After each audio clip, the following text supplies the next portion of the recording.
দেশজুড়ে শিক্ষার্থীদের একদফা বাস্তবায়ন, প্রধানমন্ত্রীর পদত্যাগ ও সহিংসতার ঘোর কাটিয়ে উঠতে শুরু করেছে বন্দরনগরী চট্টগ্রাম।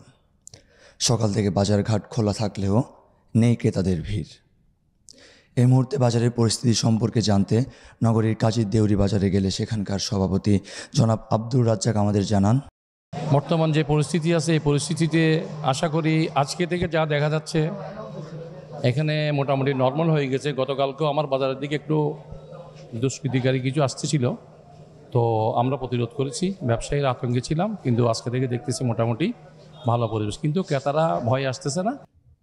এছাড়া নতুন সরকার গঠনে সরকারের নিকট ব্যবসায়ীদের প্রত্যাশা সম্পর্কে জানতে চাইলে তিনি আমাদের জানান, প্রথমে ধন্যবাদ জানাবো ছাত্রদের এবং বাংলাদেশের সদস্য জনগণকে, ব্যবসায়ীদের পক্ষ হতে, কারণ আমরা এই কতদিন অনেক নির্যাতিত নির্ভরের মধ্যে ছিলাম।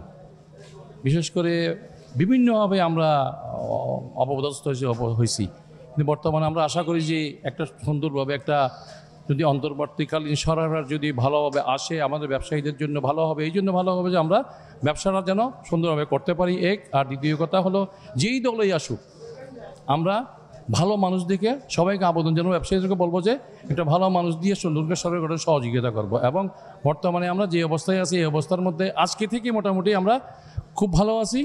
আর ক্রেতা সাধারণ নাই, কিন্তু মালামালের দাম মোটামুটি এখন সহানুভূতি চলে আসছে আগে থেকেই। যেহেতু ব্যবসায়ীদেরকে ক্রেতা বলতো যে সিন্ডিকেট এই সিন্ডিকেটকে আশা করি মনে হয় ভেঙে যাবে।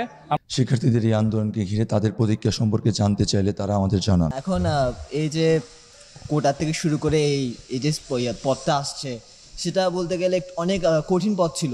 যে জায়গায় মনে করেন এই কোটার বিষয়কে নিয়ে যে প্রবলেম সলভ হওয়া যেত অনেক শীঘ্রই হয়ে যেত, কিন্তু এই যে লং লিস্টাম নেওয়া, এরপর ছাত্রদের উপর এত অত্যাচার করা, এই জিনিসটা পুরোই আমাদেরকে চেঞ্জ করে দিছে। আমরা নিজেরাও মনে করলাম যে হ্যাঁ এটা অসম্ভব হতে পারবে, কিন্তু দেখলাম যে না, ছাত্ররা যেভাবে নিজেদের লাইফ স্যাক্রিফাইস করে যেভাবে নিজেকে এই দেশকে যেভাবে স্বাধীন করেছে, এটা বলার মতো না। আসলে আমি নিজেই স্পিচলেস, আমার নিজেরও কথা নেই যে আমি কেমন এটাকে এক্সপ্লোর করব। এই মুহূর্তে সরকারের প্রতি তাদের প্রত্যাশাগুলো সম্পর্কে জানতে চাইলে তারা আমাদের জানান, এখন বর্তমানে যদি ব্যবসা বিষয় নিয়ে বলি, এখন বর্তমানে অর্থনীতি একটু অচল চলছে, কারণ না ভালো মতো ব্যবসা হচ্ছে। এই হরতাল হওয়ার কারণে, এই মিছিল হওয়ার কারণে অনেক কাস্টমার এখানে আসতে পারছেন না। পণ্যদ্রব্য তো দাম আরও বাড়তি, এটা আমরা নিজেরাও জানি না যে কেন দাম বাড়ছে, কেন কি হচ্ছে, কিন্তু একটুকুই আশা আছে যে কি বর্তমান যিনি আসবেন এই প্রতিনিধিত্ব করবেন, আমরা তার থেকে একটাই চাওয়া যে বাংলাদেশকে যাতে উনি সুন্দরভাবে একটা সুগঠনভাবে তৈরি করতে পারে, কারণ অন্যের উপরে এখন এই দেশটা কি নির্ভর।